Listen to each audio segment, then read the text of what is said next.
Welcome to Your Healthy Kitchen from YRMC. Hello, welcome to Your Healthy Kitchen. I'm your host, Rita Carey Rubin. In this video, we'll talk about choosing and caring for another essential kitchen tool, the cutting board. And we'll also try a few knife skills that will get you cooking and creating some delicious, healthy meals right away. Along with a good knife and sharpening steel, a good cutting board makes cooking enjoyable and safe. Both wood and plastic boards are fine, as either type can be adequately cleaned and sanitized after use to prevent any foodborne illness.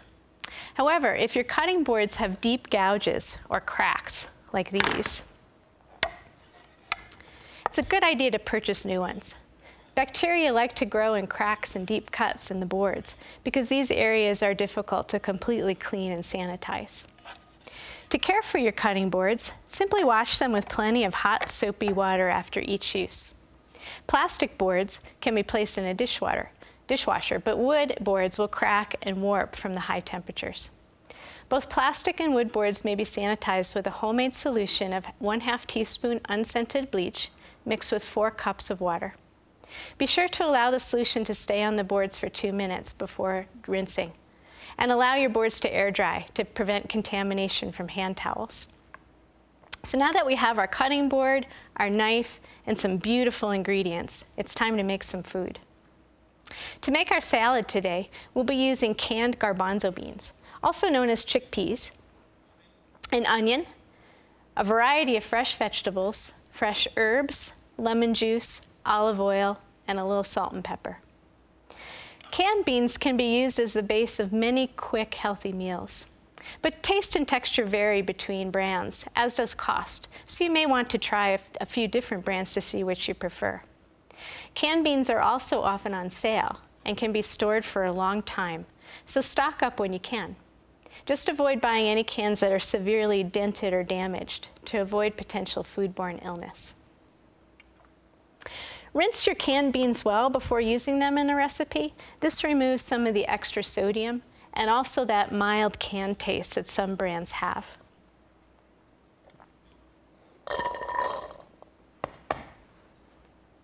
So most of the other ingredients in our salad today need to be sliced and diced, so let's get to it. I like to secure my cutting board on the counter with a damp towel. This keeps the cutting board from slipping as I slice and dice the ingredients. Using a knife safely involves paying attention, holding the knife securely, and keeping your fingertips away from the sharp edge of the blade. Hold your knife securely, like this, and choke up on it a bit if you need to. But just avoid holding the knife like this, because the knife will be a little wobbly and not so safe to use. So you're gonna hold your knife securely, and if you want, again, you can choke up on the knife and even hold onto the bottom of the blade like this. The other thing to remember to use your knife safely is to keep the fingers on this hand protected. So we're gonna start with slicing and dicing some of our celery. We wanna work with a piece of vegetable or whatever it is that you're cutting that's comfortable to use. Something like celery that's kind of long. So to make it easier to work with, you might want to just cut it in half. You also want your food to be stable on the cutting board, not wobbly. You can see that with this slice of celery. It's got that nice flat side. That's the side that you should put against the cutting board, not the round wobbly side.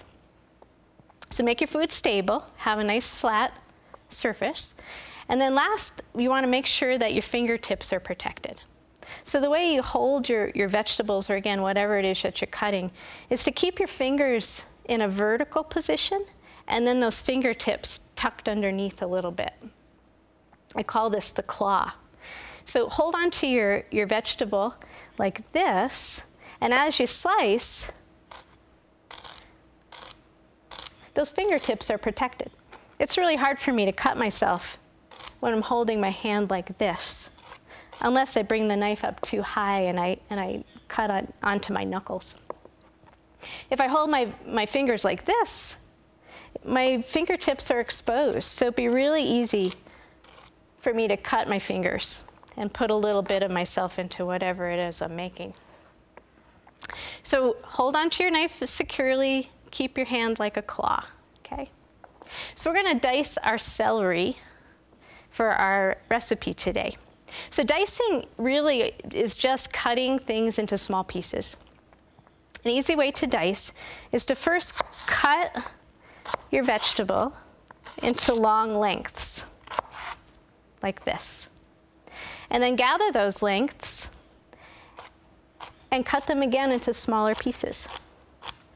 If you can see, my knife is staying on the cutting board. The tip of my knife is stable and secure right up here, and I'm using this back part of my knife to dice the celery.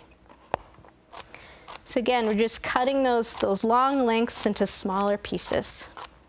And you can do this slow or fast. As you get used to it, you can go a little more quickly. So we'll try it again. So we're going to cut the celery into a few lengths, and then dice it again into smaller pieces.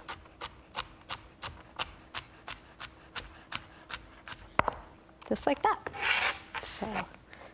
So that's dicing celery. We'll add this to our salad over here.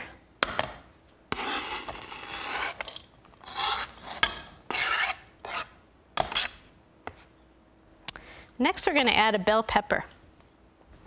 Again, you want your food to be secure and stable, so we don't want to be dicing our pepper while it's rounded and wobbly like this. So we'll cut it off in a few big chunks like this.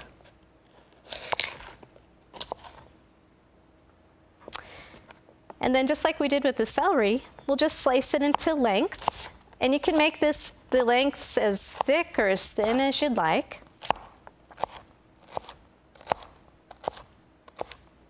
And just gather up a few of these at a time and cut them in the other direction.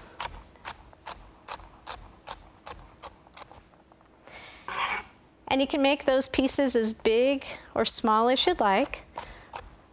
What's nice to keep in mind when you're making a salad or another dish is how you want that dish to look, and also what it'll be like when you eat it. So for salads, it's sometimes nice to cut things into smaller pieces because it's just easier that way to eat it.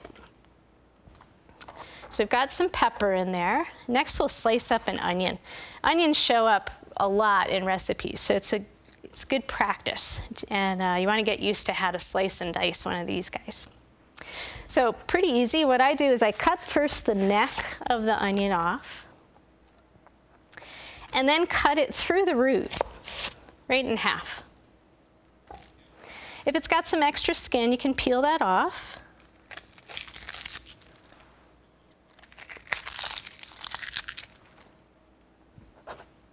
And then to slice this today, what I'll do is slice off that root end. And then from this side, take the knife and just make some slices just like this. Again, you can make these slices thicker if it feels more comfortable and easier for you at first. As you get better, you'll be able to make the slices thinner and thinner. As you get to the end and the onion starts to look a little wobbly, you can flip it over. Just slice like that. And there you go. So beautiful, look at that. Nice, pretty slices. So I'm going to add this back into the salad bowl. Now we're going to cut up some cabbage. Nice, round and wobbly. So to make this secure, we'll cut the cabbage first in half. And if you'd like, you could cut it into quarters. Make it a size that's comfortable for you to use. And again, we'll just slice, keeping the claw. And I'm trying to make these sort of thin slices. Again, thinking about what it'll be like in my salad. It's sometimes nicer to get a thin slice of cabbage than a big old chunk. And I'll make these a little bit smaller just by chopping those slices like that. Okay, into the salad bowl it goes. Okay, Okay, last thing we'll add to our salad are some fresh herbs. I've got some nice parsley here. I love cooking with herbs. They add color and flavor and a whole bunch of nutrients to a dish. Easy way to chop parsley is simply to gather up the bunch and chop off a good part of the stem. And you can save these for soups and stocks if you're organized enough. Otherwise, makes good compost. And then gather up the leaves. I like to fold them over a little bit. And again, I've got the claw. I'm just going to cut this bunch of parsley into big pieces like that. And you could add this to your salad, but if you want to make it a little bit smaller, what you can do is hold on, put your hand on the tip of your knife to stabilize it, and then move your knife through that pile of celery just like this. So you're rocking your knife back and forth across that pile of parsley. I keep wanting to call this celery. So chop it up and make it as small as you want to. It's kind of fun. And as you get good, you get faster at it. Okay, we'll throw this in the bowl and we'll add just one more thing. We're gonna add some dill. So you can chop herbs like that and add it to a dish, or you can just take a pair of scissors and snip it up into little pieces. Really quick and easy. This is dill, and it does well with snipping, as you can see. And there we go. So we've got garbanzo beans, onions, cabbage, bell pepper, parsley, dill, and this beautiful salad. Now all we need is a little dressing. We'll make just a simple vinaigrette. A vinaigrette is really just some type of oil mixed with an acid. And today we'll use some olive oil and some lemon juice for our acid. And typically a vinaigrette for a salad has 3 parts oil and 1 part acid. So maybe 3 tablespoons of oil to 1 tablespoon of lemon juice. But because this is a salad using beans, which are kind of neutral in flavor, I like to make the salad dressing a little bit more flavorful. So we'll just use 2 tablespoons of olive oil, 1 tablespoon of lemon juice, oops, a little bit more, and then a little bit of salt. It only takes a little. It's a great way to reduce the sodium in your diet is to use things like herbs and vegetables, lemon juice. Makes everything much more flavorful, and you don't need so much salt. And I'm grinding a little pepper in here. And I like to use little jars like this to make vinaigrettes, because all you need to do is shake it up. And then add it to your salad.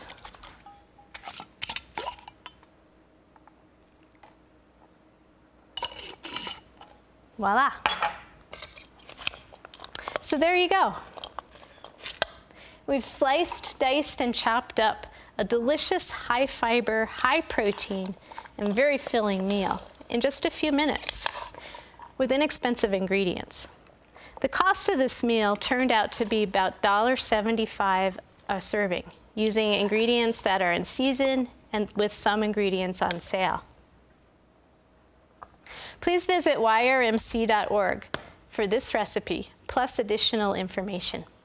Just click on Health Connect, and you'll find the link to your healthy kitchen. And thanks for joining me. We'll see you next time.